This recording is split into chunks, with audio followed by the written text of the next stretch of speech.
Bonjour à tous et bienvenue dans le compte rendu d'aujourd'hui. Ici nous sommes encore à la suite des travaux effectués hier. Nous avons mis la terre. Pour ceux qui ont vu la vidéo précédente, vous avez constaté que nous avons mis la terre qui était le travail le plus important à faire ici.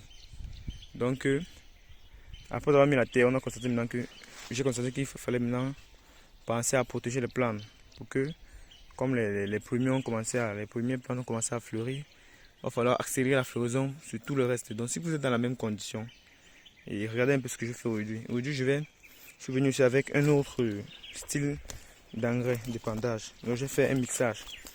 Je filme un peu, vous voyez. J'ai fait un mixage de l'engrais phosphaté avec l'azote. Parce qu'il y avait encore les petites plantes comme ça que nous avons remplacées. Les petites plantes comme ça que nous avons remplacées. Il faut aussi augmenter leur croissance. Et voilà, on a remplacé. Vous avez vu comment on a mis la terre et ça a changé parce que ça voulait y mourir. Depuis qu'on a mis la terre, ça a récupéré, ça a pris ses formes. Maintenant, après ça, on ne doit pas abandonner. Il faut donc qu'on vienne rapidement pour penser à la fertilisation. Voilà ça que je filme un peu. Vous avez vu, on a mélangé avec les nématicides pour essayer de tuer les nématodes. Parce que dans les cailloux, il y a trop de nématodes. Ça reste sous les cailloux là. C'est pourquoi il faut automatiquement mélanger. Vous avez vu comment j'ai mélangé. Bon, c'était pour vous montrer le compte rendu de la terre. Et quand on a mis la terre, il a plu. Et quand il pleut, c'est très bien. Ça permet que les racines commencent à sortir à la surface. Vous allez voir comme ceci. Vous allez voir comment les racines sortent. Quand c'est comme ça, là, le papaye va prendre du poids. Quand il prend du poids, il peut porter au moins à plus de 2 mètres. Et quand on a un chargement à plus de 2 mètres, c'est le rendement qui augmente. Donc je vais vous montrer la suite du compte rendu. Il fallait voir ce qu'il y avait lieu de faire. Donc après ça, maintenant on a pensé directement aujourd'hui à faire les épandages. Pour essayer de faire que tous les plantes fleurissent de la même manière. Et puis on change maintenant la formule. Parce qu'on ne peut pas changer la formule comme ça. Donc on va commencer. Je vais vous montrer la quantité en fonction du poids. Il faut savoir aussi qu'on épand les plantes en fonction du poids. Donc plus la plante est grosse, il faut augmenter la dose. Donc c'est petit, on diminue. C'est comme ça, il faut tenir ça. Et si on ne connaît pas ça, on va beaucoup gaspiller. Si la plante est petite, que vous augmentez la dose, la dose va se garer dans le sol. C'est pourquoi aujourd'hui, on va faire, je vais vous montrer la dose qu'il faut. Je vais vous faire sur le papaye ici. Vous allez voir que comme ça en dents d'ici, on va augmenter la dose en fonction de la plante qu'on puisse avoir. Donc ceci là, il y a aussi 2 papayes.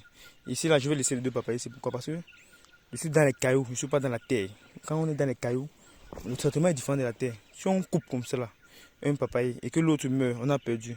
Donc c'est souvent bien de maximiser. C'est pourquoi ici, à certains endroits, je vais laisser 2 pieds. Pour que même s'il y a perte, il y a mort, et l'autre puisse vivre. C'est comme ça. Donc on ne travaille pas la papaye du caillou comme la papaye de la terre. Parce que la réussite de ça, comme vous voyez comme ça là, la réussite n'est pas facile. Vous voyez comme c'est vrai que c'est appréciable comme ça, mais ça n'a pas été facile.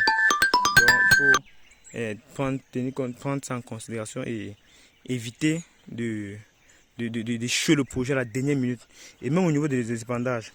Quand on met la terre comme ça, au niveau des épandages, vous avez constaté que j'ai commencé à couper. Il a fait ce que j'ai dit.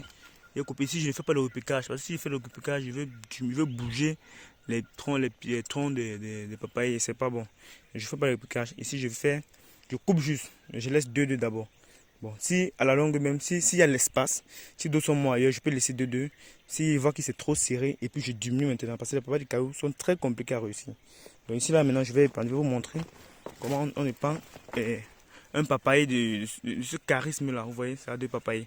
Bientôt, ceci n'a pas encore commencé à fleurir, mais bientôt ça se prépare déjà à fleurir. Ça a commencé à agiter la fleur porteuse en haut là-bas. Mais si vous allez voir maintenant la dose, maintenant, celui qui met le produit là va vous montrer la dose qu'il faut par rapport à la quantité. Par rapport à la quantité. Vous allez voir la dose qu'il faut par rapport à la quantité. Bon, voilà la quantité, vous voyez. La quantité qui est différente de la dose qu'on met sur d'autres. Et il va vous montrer aussi.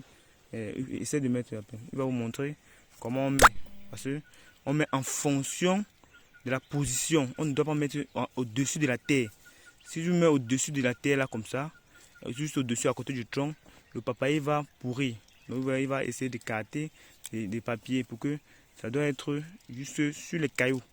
Vous voyez, si vous mettez ça à côté de la terre, quand ça va entrer, ça va se fermenter. Et s'il ne pleut pas, les bonnes pluies, pour que ça puisse descendre directement, ça va pourrir. Et si ça pourrit, c'est vous qui avez perdu un papaye de ce genre. Donc c'est comme ça qu'on on fait les épandages dans un champ caillouteux. Si on a mis la terre, comme vous avez mis là comme ça, parce que la terre là va aider le papaye à bien grandir. Vous voyez ce papaye comme ça là est réussi. Bon, celui-ci, on va diminuer la dose. Vous allez voir comment on met celui-ci, le petit-ci. Parce qu'il faut voir en fonction des doses. Et vous allez voir comment on n'est pas enfoncé le papaye. Ok, c'est ça, vous voyez la dose ici. On a diminué parce que le papaye n'est pas grand. Vous allez voir aussi comment on n'est pas. Donc c'est comme ça. Il faut voir un peu le style, la manière dont on va s'engraisser. On prend soin. On n'est pas pressé dans les cailloux. Si on est pressé, on va échouer. Donc c'est comme ça. Vous voyez que par rapport à lui et par rapport à celui-ci, il ne mange pas la même quantité. Vous voyez non? On monte encore un peu. Ceci. Il ne mange pas la même quantité. Mais aussi, il ne faut pas aussi donner petit. Si on donne tellement petit, ça va permettre à ce qu'il ne va pas aussi grandir. Donc la loi voudrait même qu'on doit donner le petit qui grandit plus, mais on doit pas aussi laisser aussi le grand qui est assez grand qui a dominé de continuer à grandir davantage. Donc vous voyez un peu la façon et comme je vous montrais. Bon, maintenant vous allez voir que il y a un papaye ici qui est femelle, que les fleurs se sont bien développées. Vous voyez, derrière la terre là, ça va permettre que le papaye se monte encore plus. Voilà dans les fleurs maintenant qui se montrent visiblement et très facilement. Vous voyez, c'est comme ça, il s'est à développer. C'est très important aussi de le voir, de voir ces fleurs là. Maintenant quand on va venir mettre encore ce produit-ci, ça va encore plus développer. Et quand on voit le tronc du papaye est vert comme ça, ça veut dire que il se porte très bien, il est en santé. Là, vous voyez que la verdure du papaye commence du tronc jusqu'en haut au niveau de la fleur. C'est qu'on lui donne tout ce dont elle a besoin. Vous voyez, on lui donne tout ce dont elle a besoin. C'est comme ça qu'il faut traiter votre papaye. Si vous êtes dans les cailloux comme ça, voilà la plantation. Et il y a toute une équipe aujourd'hui. Et même quand on fait l'agriculture, on ne fait pas de façon on ne fait pas archaïquement. On prépare une charge, comme je vous ai montré, par rapport au cash flow. On prépare une charge de production pour arriver à ceci. Il y a une équipe qui est là qui fait les remplacements, il y a une équipe là qui met la propriété, il y a une équipe là qui verse les engrais, les produits, il y a une équipe qui va verser la terre. Il y a un capital, ça prend l'argent bien sûr, mais ça va remettre. Puisqu'on sait que ça va remettre, c'est pourquoi on dépense. On se constitue comme une entreprise. Donc quand tu as un champ comme ça, tu te constitues comme une entreprise. Tu n'as pas peur de dépenser, parce que ça va revenir. Et c'est comme le loto. Tu peux perdre, on n'offre pas. Mais en perdant, il faudrait que tu gardes une marge de sécurité. Parce qu'en agriculture, je n'ai pas encore perdu totalement. Mais je vois que je peux perdre. Mais si je perds, je dois garder ma marge de sécurité. C'est très important de garder sa marge de sécurité. C'est pourquoi je vais vous montrer en fonction des différentes tâches des travaux. Vous allez essayer de voir un peu comment ça se passe. Et de lancer. Or, si on fait doucement, quand on veut commencer comme ça, on doit être très très réactif. Si vous n'êtes pas réactif, vous n'allez pas réussir comme ça. Donc pour réussir comme ça, il faut être vraiment comme un chasseur. Il ne faut pas être comme un pêcheur. Et là maintenant, tu es sûr de toi d'avoir un cash flow positif à la fin de la 4e année. Ici, je ne suis pas locataire, ici, je suis propriétaire. Donc du coup, ça veut dire que la façon même que je travaille, même si je ne réussis pas la première année, ça ne me dérange pas parce que je ne loue pas.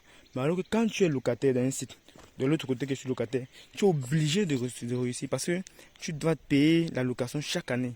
C'est ça aussi, quand tu fais un projet comme ça, tu vas tenir compte. Je suis locataire ou propriétaire. Si je suis propriétaire, ok. Si je suis locataire, on sait que tu vas payer la location. Donc il faut éviter ça. Vous voyez, c'est souvent très important de le mentionner. Bon, sur ce, un autre rendez-vous. J'espère que vous avez beaucoup appris aujourd'hui.